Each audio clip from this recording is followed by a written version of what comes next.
ইরানের সঙ্গে আলোচনার মধ্যেই দেশটির কাছে বিমান ও নৌ-সামরিক সক্ষমতা ধারাবাহিকভাবে জোরদার করেছে যুক্তরাষ্ট্র।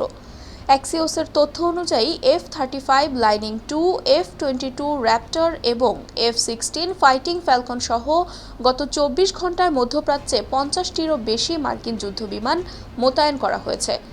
এমন পদক্ষেপের মধ্যে মার্কিন কর্মকর্তারা জানিয়েছেন, জেনেভায় অনুষ্ঠিত পরমাণু আলোচনায় ওয়াশিংটন ও তেহরান অগ্রগতি করেছে। তবে তারা সতর্ক করে বলেছেন, এখনও কিছু বিষয় নিয়ে আলোচনা বাকি আছে, যা থেকে ধারণা করা হচ্ছে যে সামরিক সংঘর্ষের আশঙ্কা পুরোপুরি উড়িয়ে দেওয়া যাচ্ছে না। ইরানের পররাষ্ট্রমন্ত্রী আব্বাস আরাগচি বলেছেন, মঙ্গলবারের আলোচনা এ মাসের শুরুর দিকে অনুষ্ঠিত প্রথম দফার বৈঠকের তুলনায় বেশি গঠনমূলক ছিল। ইরানের পারমাণবিক কর্মসূচি নিয়ে সম্ভাব্য চুক্তির জন্য দুই পক্ষ নির্দেশনামূলক নীতিমালায় একমত হয়েছে বলেও জানান তিনি। Mehjabin Khanam, news 21 international desk.